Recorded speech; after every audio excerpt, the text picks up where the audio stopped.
الحمد لولیہ والصلاة والسلام علی نبی وآلہ وصحبہ وبارک وسلم۔ قال اللہ تعالی وتبارک فی القرآن المجید والفرقان الحمید فی شان حبیبہ مخبرا وآمرا ان اللہ وملائکتہ یصلون علی النبی یا ایہا الذین آمنوا صلوا علیہ وسلموا تسلیما۔ اللہم صلی علی سیدنا و مولانا محمد معدن الجود والکرم صلاۃ و سلاما علیک یا سیدی یا رسول اللہ وعلی آلک و اصحابک یا حبیب اللہ۔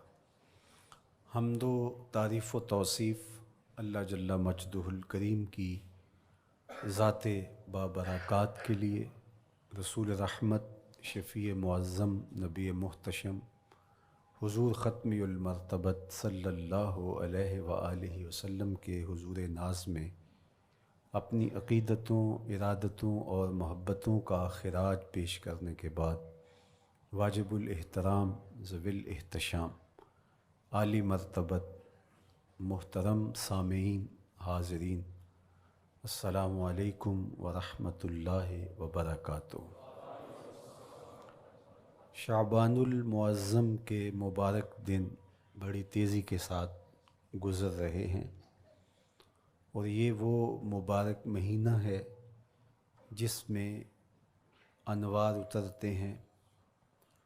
ام المومنین سیدہ عائشہ رضی اللہ تعالی عنہا فرماتی ہیں کہ حضور علیہ السلام کو رمضان المبارک کے بعد سب سے زیادہ روزے شعبان المعظم میں رکھتے ہوئے دیکھا ہے۔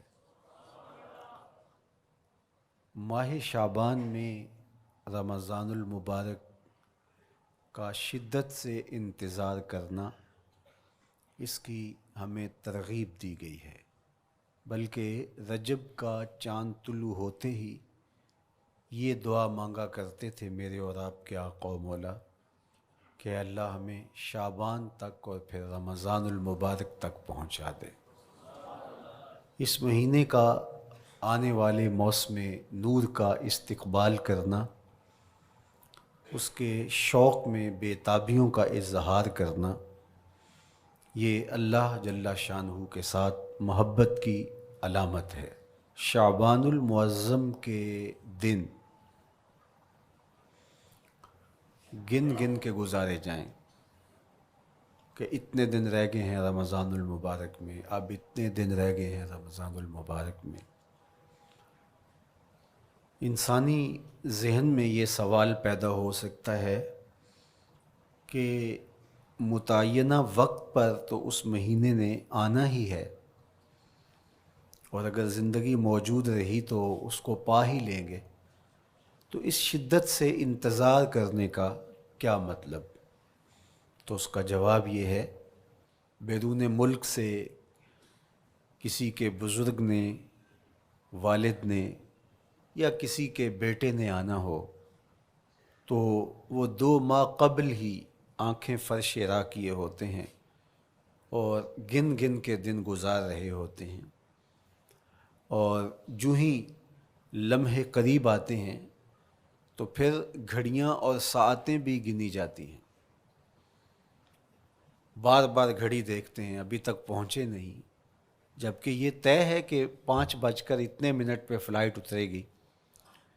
تو بار بار گھڑی دیکھنے کا مطلب لاہور سے 2 گھنٹے یہاں گجرانوالہ میں پہنچتے ہوئے لگیں گے، لیکن ہر 10 منٹ کے بعد کہ ذرا پتہ کرو کہاں تک پہنچے ہیں۔ کیا مطلب اس کا؟ مطلب اس کا یہ ہے کہ جب سینے میں کسی کا انتظار رکھا ہوا ہو تو پھر بے تابیاں، بے چینیاں، اضطراب موجود ہوتا ہے۔ ہم دنیا کے لوگوں کے ساتھ جو ربط و رشتہ رکھتے ہیں اس کے مطابق ان کا انتظار ہوتا ہے۔ کچھ آنے والے ایسے بھی ہوتے ہیں جنہوں نے ہمیں بتایا ہوتا ہے کہ فلاں دن ہم پہنچیں گے، اور وہ دروازے پہ دستک دے رہے ہوتے ہیں اور ہم سو کے اٹھ رہے ہوتے ہیں، اور اچانک جب پتہ چلتا ہے کہ فلاں باہر دروازے پہ دستک دے رہے ہیں تو ہم استقبال تو کر رہے ہوتے ہیں، لیکن ہمارے ذہن میں یہ بھی ہوتا ہے وہ میں بھول گیا، تو اب تو یہ کام بھی میرے ذمے ہے، تو مجھے یاد آ گیا ہوتا۔ تو جن لوگوں کے لیے دل میں محبتوں کی جگہ ہو تو ان کے لیے پھر سارے کام مؤخر کر کے ان کے استقبال کیے جاتے ہیں۔ یہ مہینہ اللہ کی رحمتوں کا موسم بہار ہے، چھم چھم رحمتیں برستی ہیں، انوار اترتے ہیں، گناہ گاروں کو آتش دوزخ سے نجات بخش دی جاتی ہے۔ تو اس کا استقبال کرنا، اس کے لیے انتظار کرنا، گن گن کے دن گزارنا، لمحے اور ساعتیں بسر کرتے ہوئے بار بار ماہ سیام کا ذکر کرنا، یہ اس مہینے کے ساتھ محبت کی دلیل ہے، اور اس مہینے کے ساتھ محبت اللہ سے محبت کی دلیل ہے۔ اس لیے اس مہینے کا استقبال کرنا، اس کے لیے تیاری کرنا، اپنے گھر کو صاف کرنا، اس کے لیے اپنی اولاد کے دل میں شوق پیدا کرنا اور ماحول پہلے پیدا کرنے کی کوشش کرنا، تاکہ جو ہی یہ ماہ جلوہ گر ہو تو روزہ رکھنے کا مزاج پیدا ہو چکا ہو، تلاوت کلام مجید کا مزاج پیدا ہو چکا ہو، دیگر نوافل اور اچھے اعمال بجا لانے کی عادت پڑ چکی ہو۔ تو شعبان میں ہی اس کی تیاری ہوتی ہے، تاکہ رمضان المبارک آتے ہی ہم پوری طرح سے مستعد اور فعال ہو کر کے اس مہینے کی برکتوں کو سمیٹ لیں۔ اللہ کے محبوب علیہ السلام نے ارشاد فرمایا کہ جب ماہ سیام آتا ہے فتحت ابواب الجنہ، تو جنت کے 8 دروازے کھول دیے جاتے ہیں۔ جنت تو اللہ جل شانہ کی کرم نوازیوں کا ایک ایسا خوبصورت منظر ہے کہ آج تک نہ کسی آنکھ نے اس کو دیکھا، نہ کسی کان نے سنا، اور نہ اس کا کوئی تصور کر سکتا ہے، ایسی خوبصورت بنائی ہے۔ وہاں کی ہوائیں جب چلتی ہیں تو گرد نہیں اڑتا، کستوری اڑتی ہے۔ وہاں دودھ کی، شہد کی، مائے معین، کوثر، سلسبیل کی نہریں بہتی ہیں، موتی زمرد کے محلات بنے ہوئے ہیں۔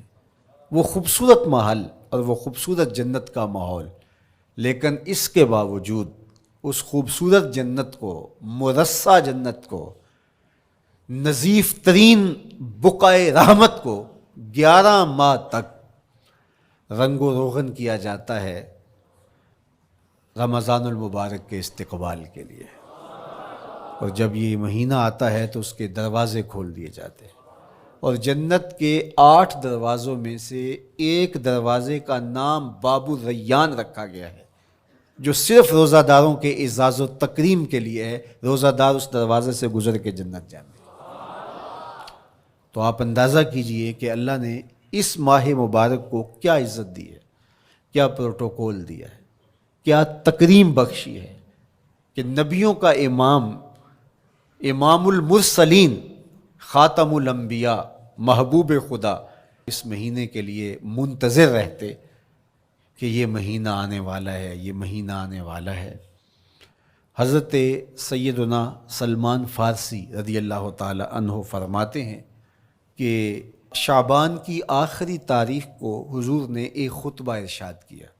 بعض علماء نے کہا کہ یہ شعبان کا آخری جمعہ تھا، یا ہو سکتا ہے کہ آخری جمعہ 29 شعبان کو ہی ہو۔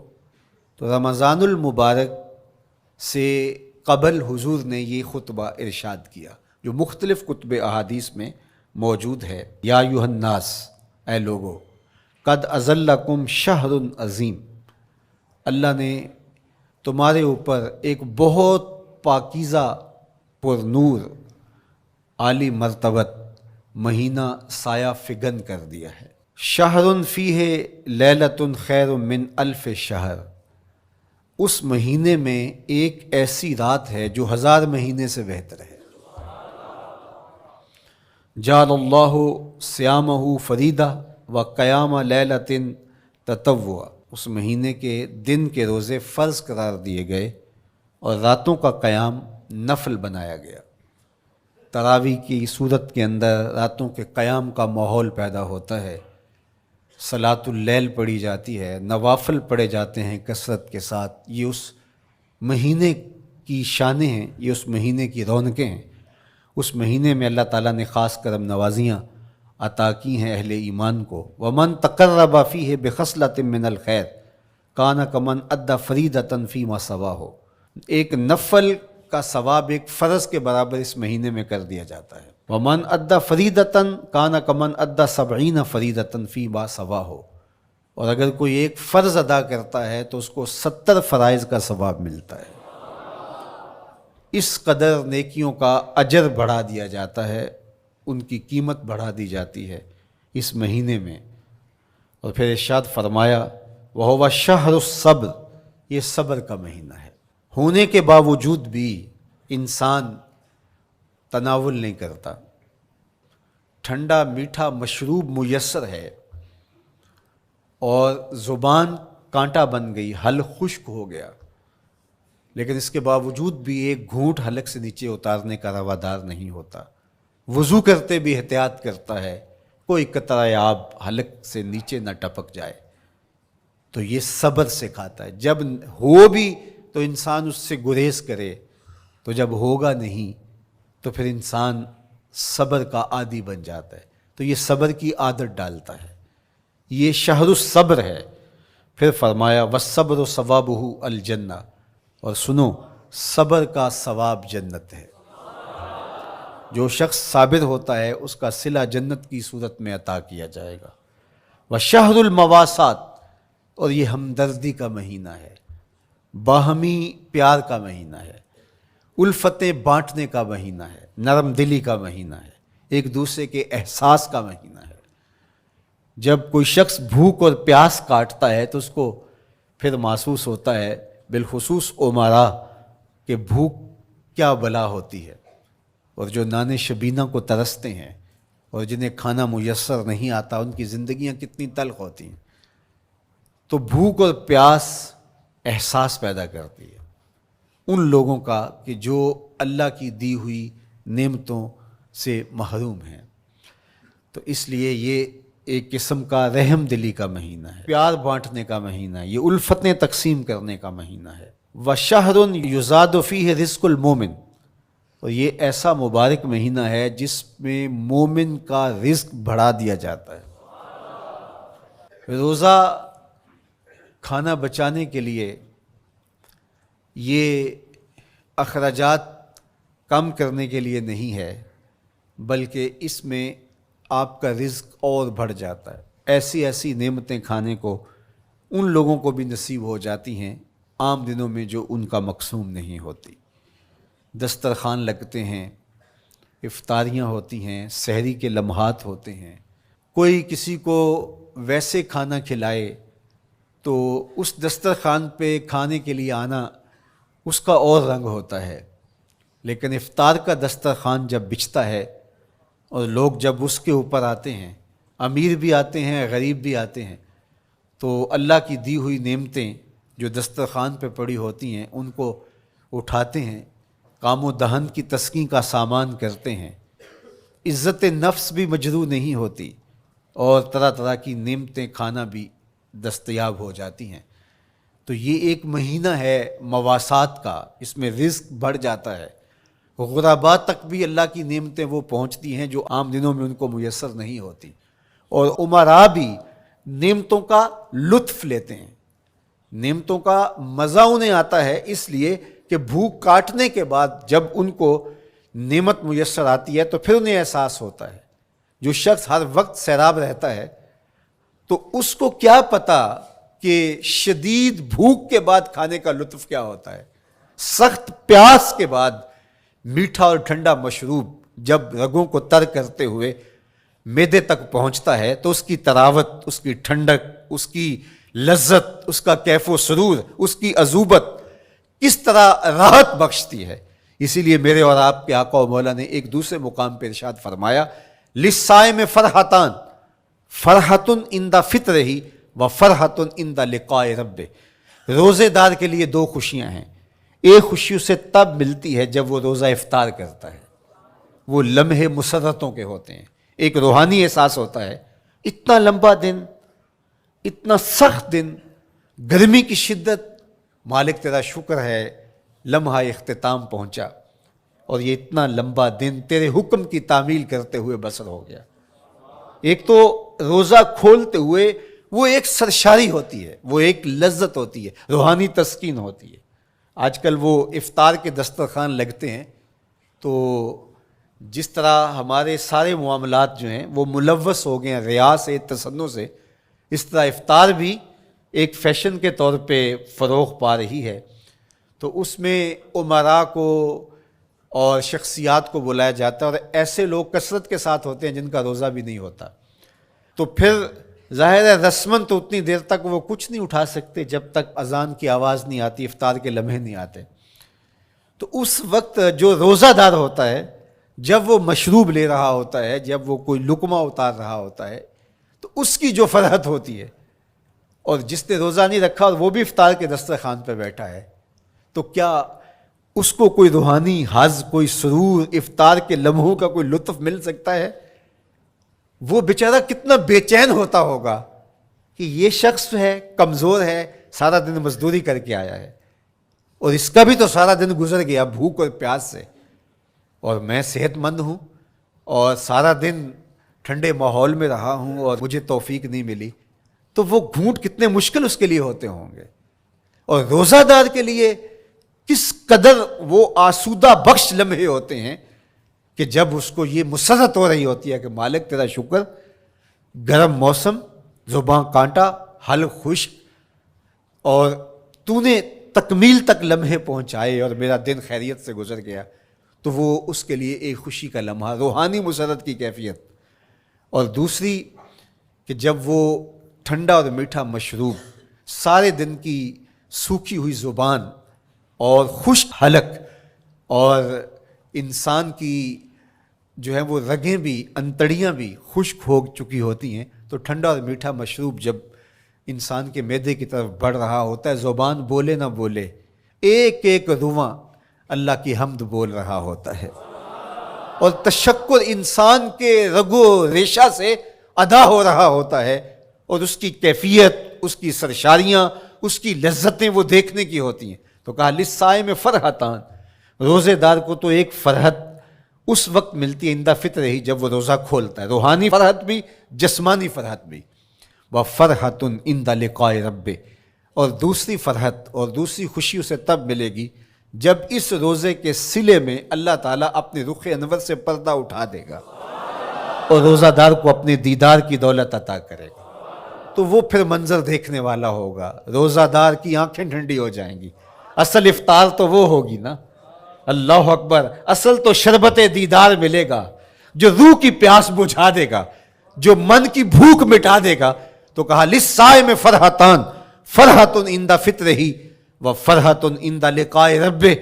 روزہ دار کے لیے دو خوشیاں ہیں، ایک خوشی وہ ہے جب اس کے جسم کی پیاس بجھتی ہے، اور ایک خوشی تب ملے گی جب روح کی بھوک مٹے گی، جب من کی پیاس بجھے گی، اور پھر وہ سرشاریوں کے عالم میں دیکھتا ہی چلا جائے گا، اور وہ سیراب ہی نہیں ہو پائے گا کہ میں ان دو آنکھوں سے دیکھ رہا ہوں، کاش کہ لوں لوں دے مڈ لک لک چشمہ، ایک کھولا تے ایک کجا ہوں.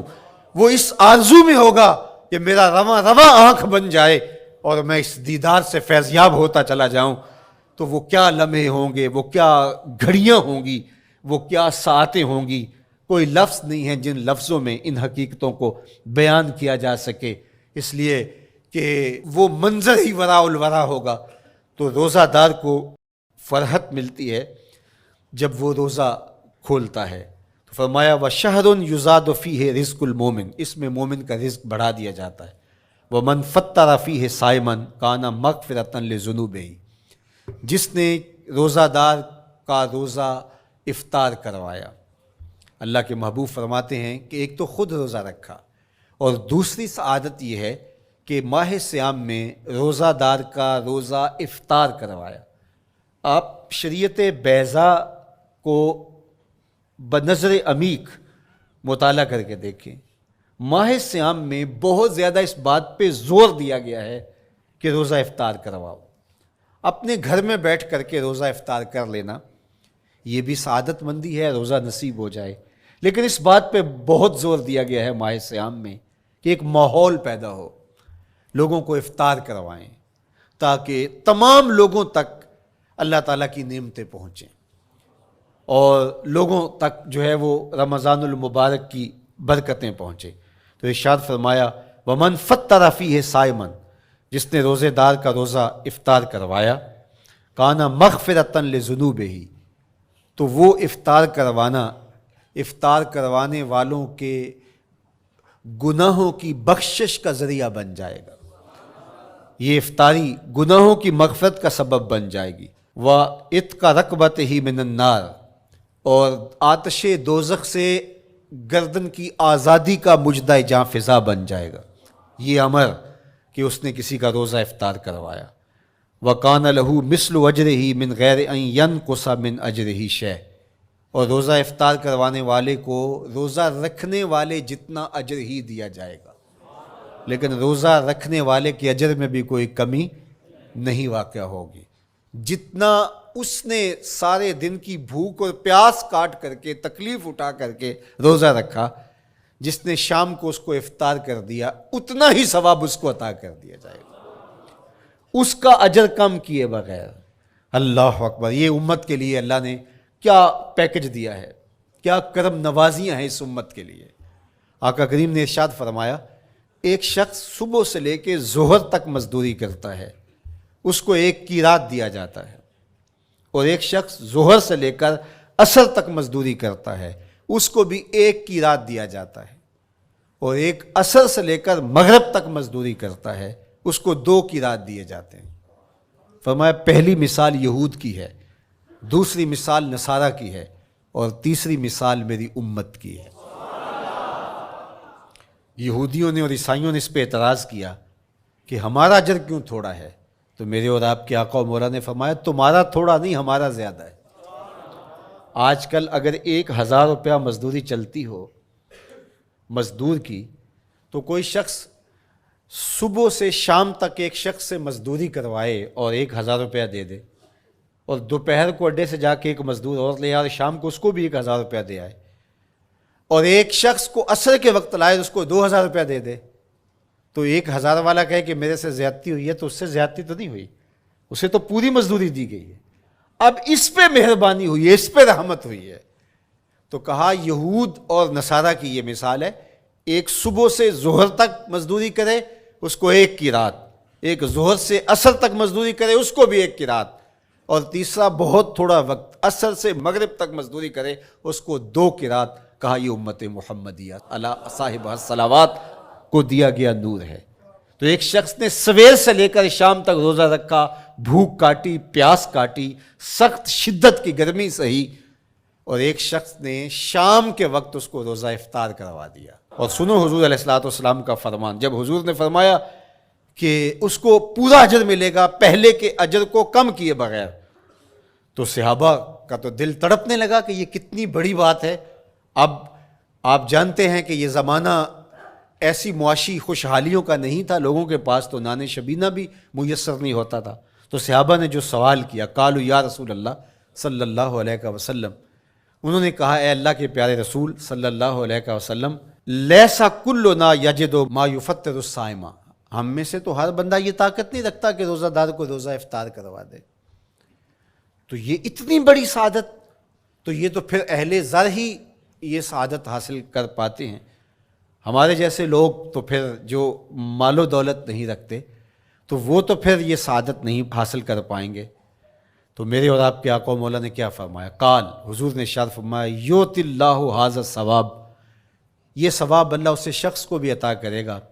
من فطر صائما علی مزقۃ لبن او تمرۃ او شربۃ من ماء، فرمایا کہ یہ اجر اللہ اس کو بھی عطا کرے گا جس نے کسی کا روزہ 1 گھونٹ دودھ سے کھلوا دیا، یا 1 کھجور سے کھلوا دیا، یا پانی کے 1 گھونٹ سے اس کا روزہ افطار کروا دیا. لازمی نہیں ہے کہ دسترخوان سجا ہو، انواع اقسام کے کھانے پڑے ہوں اور وہ افطاری ہی افطاری قرار پائے گی۔ جس نے کسی کو وہاں باہر ٹوٹیوں سے پانی کا گلاس بھر کے، کٹورا بھر کے سادہ پانی بھی پیش کر دیا تو اس کو بھی ثواب مل جائے گا۔ کتنا ثواب ملے گا؟ پورا روزہ رکھنے کا ثواب اس کو ملے گا۔ کتنی رحمتوں کی لوٹ سیل لگی ہے۔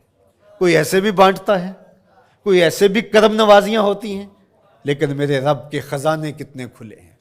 میں نے مدینہ المنورہ میں ایک شخص کو دیکھا کہ وہ روزے کے وقت وہاں سے ہی گلاس لیتا اور زمزم سے بھرتا اور روزہ داروں کے آگے رکھتا چلا جاتا، اور روزانہ اس کا یہ عمل ہوتا۔ نماز عصر کے بعد شروع ہوتا، جتنی اس کی پہنچ ہوتی ہر ایک کے آگے رکھتا چلا جاتا۔ پانی بھی وہاں سے لیا، گلاس بھی وہاں سے لیا۔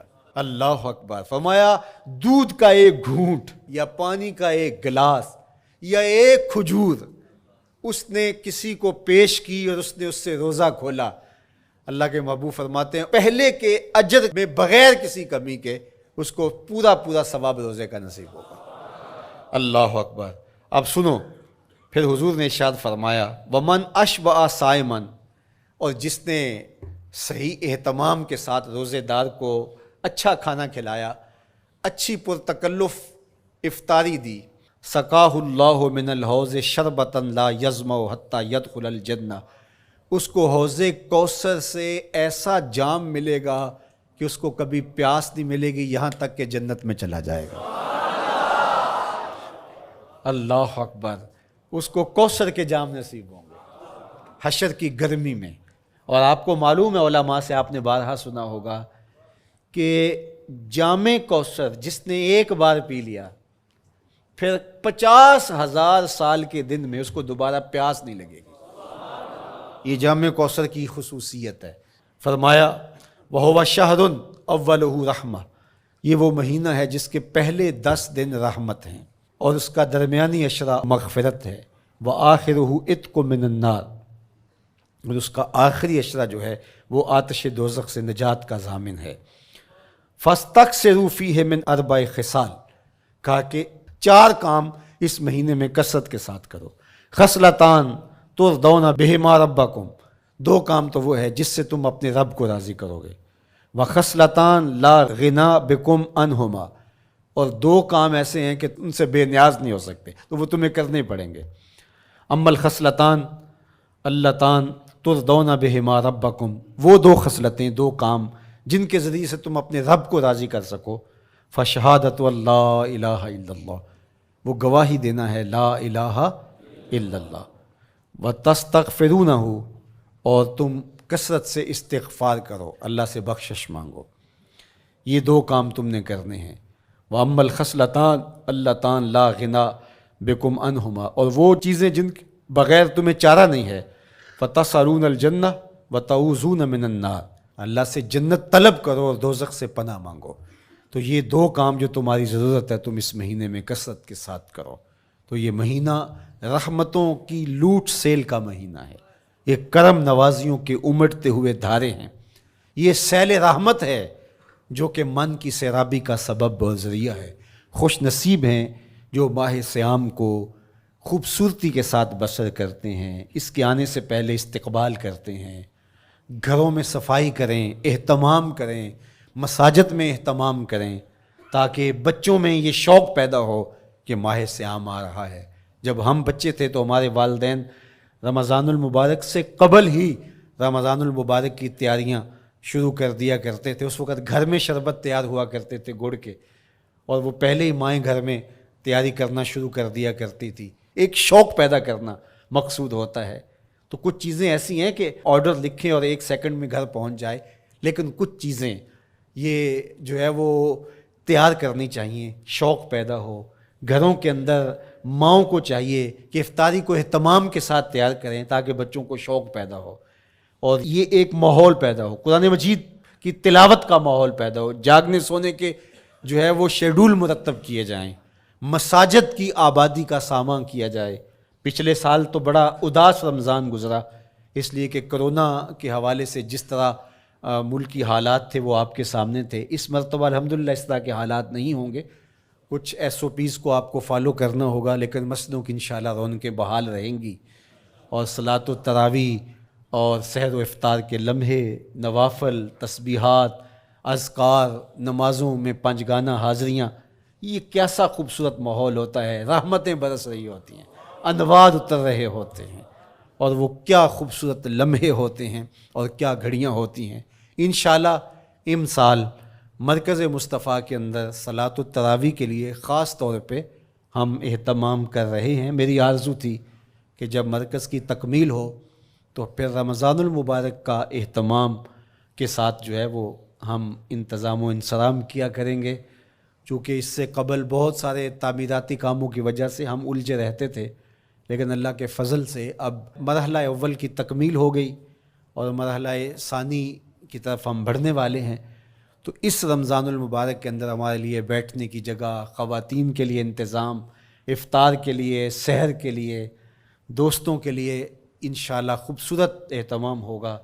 بہت اچھے قاری قرآن جو ہے وہ صلاۃ التراویح پڑھائیں گے، تو وہ میٹھے اور دل آویز لہجے اور مرکز کا ماحول انشاءاللہ ذکر و فکر کے حلقے بھی ہوں گے، دروس قرآن کے حلقے بھی ہوں گے، تو ایک ماحول انشاءاللہ پیدا ہو، اور انشاءاللہ میں بھی آپ کے ساتھ ماہ صیام میں موجود رہوں گا، افطار کے لمحوں میں بھی، سحر کے لمحوں میں بھی، تراویح میں بھی، نمازوں میں بھی انشاءاللہ، اور پھر جب ہم ہوں گے تو ماہ صیام ہوگا، رحمت کی گھڑیاں ہوں گی، اترتے ہوئے انوار ہوں گے، محبتوں کا ہجوم ہوگا، افطار کے میلے ہوں گے، سحری کے خوشگوار لمحے ہوں گے، قرآن کی دل نواز صدائیں ہوں گی، اور مرکز مصطفیٰ کا نورانی پرکیف سرمدی ماحول ہوگا، اور ہم اپنے رب سے اس کی رحمتیں طلب کریں گے۔ اللہ ہم سب کو اپنی پناہوں کا حصار دے۔ والسلام علیکم ورحمۃ اللہ۔